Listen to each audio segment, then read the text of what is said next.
In this video we're going to be wiring a dash camera on a 2014 ML350 W166, and what we're going to do is we're going to wire not just a regular dash camera, it's going to be a 3-camera system with hardware kit.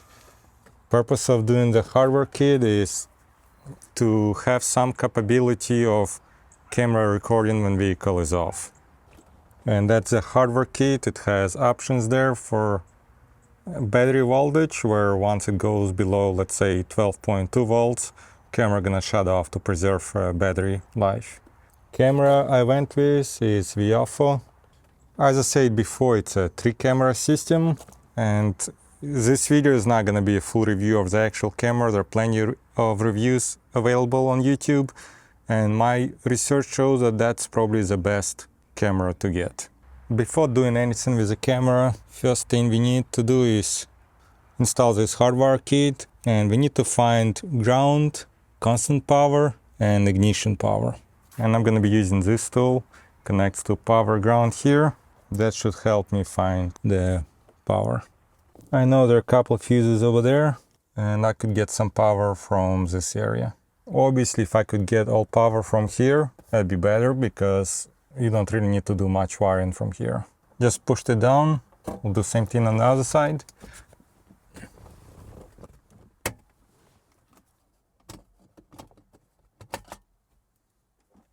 Same thing here. I'm curious what power this one gets. Bunch of connectors here. One right there. I know this one's for rain sensor. Here's one more right here. So at least 3, and I think there is also wire that goes to the mirror. And here's one more right there. Out of all those, none of them have ignition power, but the last blue one is ground. There is one constant power right there. I think now we can start looking for ignition power, and I'll try to get one from here. I think that'll be the easiest one. Sorry, didn't get it on video, but I removed this. Pretty much had to slide it to the left a bit. Gave me option to take it out. Over here I didn't really find a good ignition power. Was one that looked like it was ignition, but then it stayed on after engine shut off. I want to find something that's gonna work better and for sure as ignition.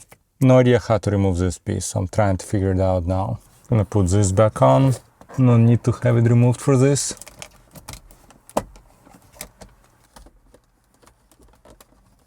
Gonna try to use this gasket remover.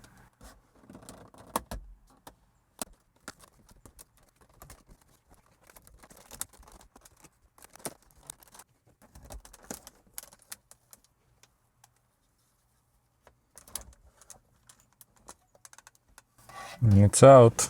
So here is a mechanism. Has a bunch of tabs, about 4, I guess you could say. 1, 2, 3, 4. So really the best way would be right here. That's why they say use curry card. This one's a bit thin, but like this should be good. Even like this would work. Or gasket maker would work too, I suppose.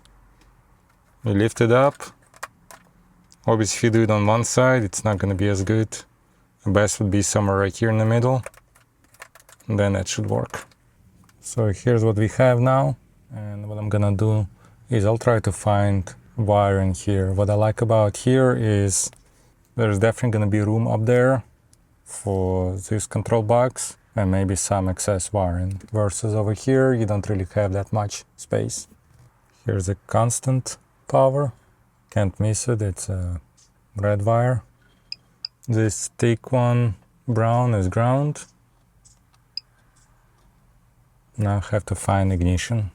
Took a while to figure out. I think I got it somewhat doable now. So for permanent power, constant, we're gonna use this red one. For ground, this brown. Now the trigger wire, ignition wire, was tough. I checked, none of them work just out of ignition. The closest one I found is this white one. By the way, to take it out, pry it right here and lower it. So this white one, and the way it works is it seems like it's on anytime vehicle is unlocked, including driving. Moment vehicle is locked, this wire does not show power. It's not ideal, but I can't think of other way, because even right here, none of them are ignition power. And I think only ignition power would be in this fuse box, or you could get power from center console. But if you get power from center console, it's gonna be a lot of wiring, a lot of installation will be pretty tough, where it might be even easier to do it from here if that's how you're gonna do it. So I'm gonna try to do it this way. Obviously, if it's not gonna work out, I'll find some other solution. So I'm gonna connect trigger wire. I'm gonna do connection right here, just because I can't really see from here where it's going, and I'm using this to push wire through.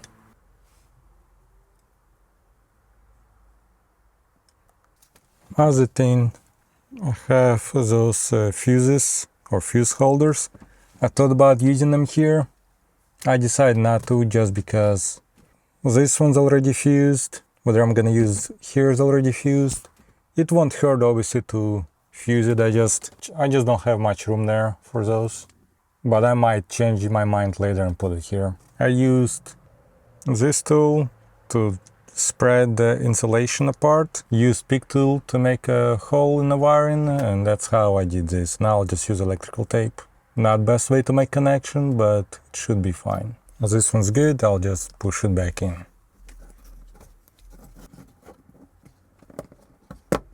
Here's connection for ground.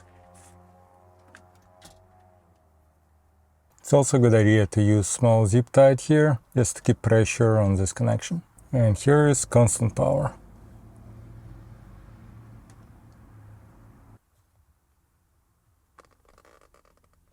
Same thing, zip tie to keep the pressure and connection. I decided to set this actually at 12.4 volt, just to make sure I'm not losing power to the vehicle. That's priority for me. I put that little controller, voltage controller, right here. There was a little gap there. Excess of power wire was this side of wire. I just put on top, and looks like there is plenty of room there. Now I'm gonna push this cable wire to the front. It was pretty easy to get it to the front. I'm gonna push this overhead console back.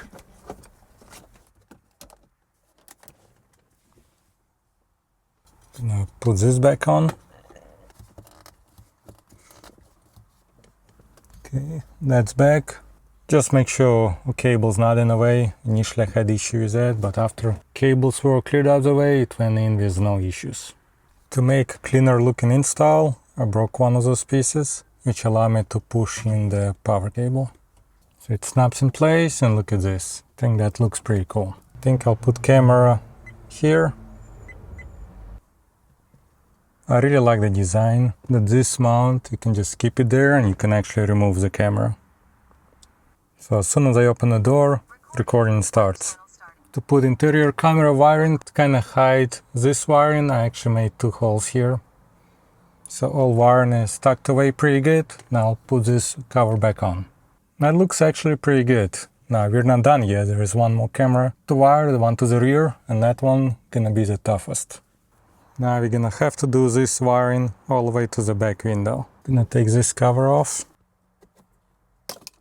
Size is T27. So this, for whatever reason, this bolt does not come off completely, but enough to slide this A-pillar out a bit. And I push this cable through right here, just so that cable gonna go behind the airbag. Push the wire through here, cable wire, whatever, came out of here, which is behind airbag. Same thing over here. It's pretty easy to get it from here. It's enough opening there. Did use this plastic trim tool to hide cables in some locations. Sticking out here, but I'll fix it later. Push this out of the way and slightly lower this headliner. I think there's a magnet piece there. So now I'm gonna figure out, remove this cover. I think it's 1, 2, 3, 4, 5, 6, 7 push pins. My tool doesn't really work here.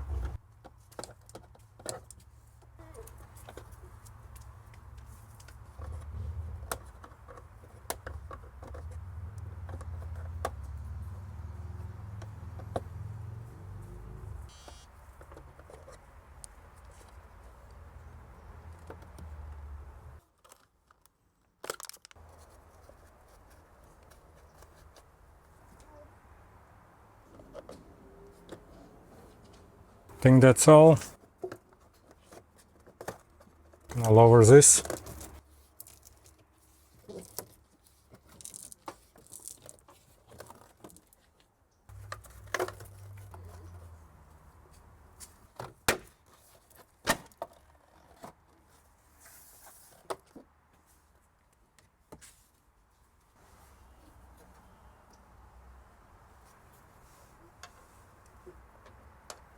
Now gonna be one of the toughest parts is moving this cable through all this.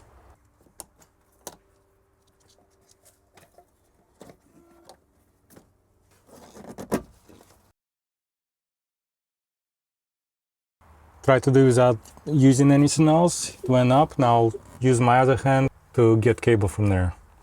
It worked, it was pretty easy overall. Tough part gonna be right here. I like that the camera provides lots of cable length. I only need like 2-3 more feet, but there is like 6 feet or so. So should be good for longer vehicles as well. Had to make a hole right here. I decided to try it without any lubricants. If it's not gonna work, then I'll use some oil or some lubricant. It looked like it might be enough room there. Took a while, but here it is. It looks good now. Gonna put this back in and this. Now I'm gonna remove this piece and probably this one. I think I'll just push it down and that should come off. And it did. I think just one would be good. I don't need to take out the other one.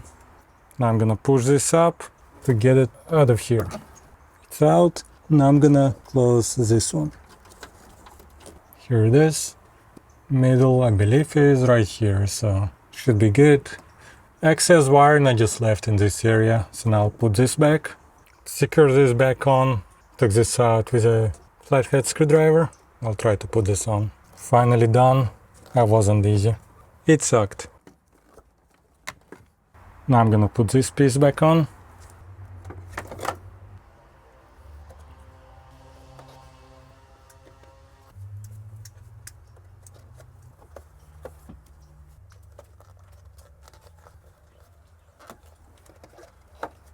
All done. Last the rubber piece. I'm gonna have to order it. Now I'm gonna put this back.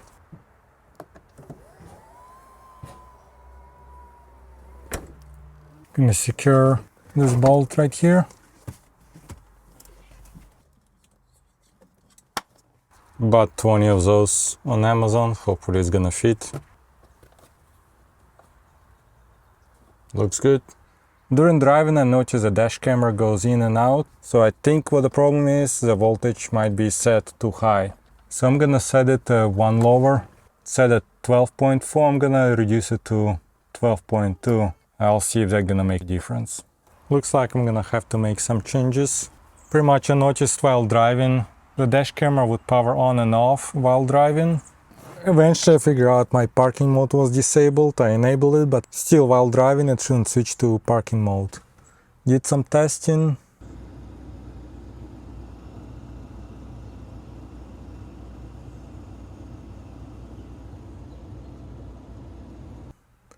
Turn out this one, it gives 12 volts, but not all the time. Most of the time it's 12, and every second or so it drops to 5 volts or so and then goes back to 12. Which is obviously not gonna work here. What I'm gonna do is, already starting on this, is I will end up wiring ignition power through the fuse box under the seat. So this is a lifesaver. I use this to get through here. Moving along pretty good. To push it down B-pillar, can't really use this here. Just move this here a little bit, kept pushing wire, picking it at the bottom. Took me probably just 2 minutes, and now it's right here. That's definitely enough. There was no easy way to get through the bottom of this, to get in more professional way, so I decided to just do it on top of, right under this carpet. Pretty easy. I think we need this 148. No power right now, 15 amp. Gonna turn ignition on and we'll check. Ignition is on. It's on. It does look like it's blown. That was definitely blown, that's why I was confused. Gonna use this adapter. Looks like it'll still let me close, so that's good. For dash camera I'm gonna use 7.5 amp fuse. It's gonna be this one right here, closer to outside. 7.5 here, and I'll put 15 right there.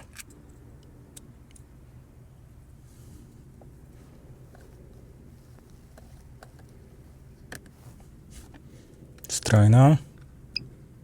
And yeah, it's working.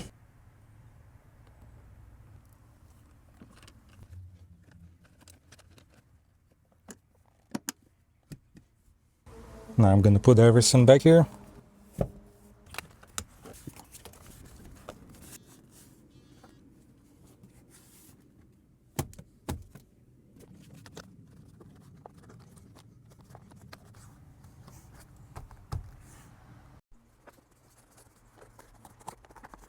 Ignition on. Good stable power. As you can see, it's not dropping. So I'm gonna connect it to this wire now. I'm gonna use this connector. Some people might not like it, but I use it on a lot of stereo installations, and not a single time I had issues with those. And I'll put electrical tape around it as well.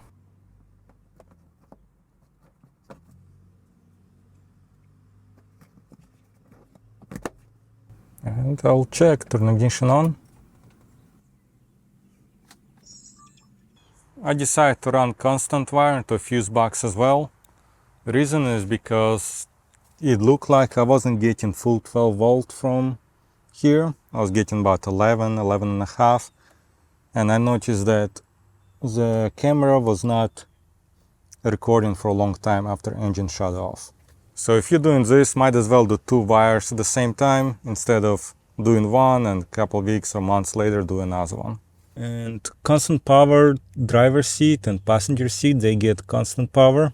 I decided using passenger seat because I don't need it as often, and in case there'll be some issues with this, it's better to have passenger seat motor not working than driver's seat.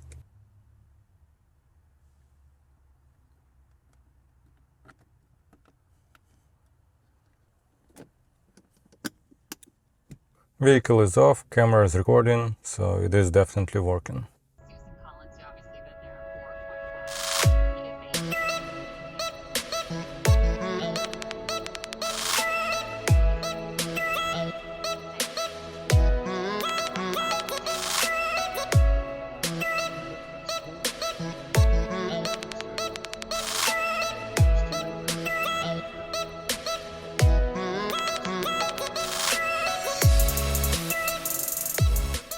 So that's how I installed VIOFO dash camera on 2014 Mercedes. As I said before in this video, I didn't review this camera much, but there are plenty of reviews online, and from what I gathered, this is the best camera to get.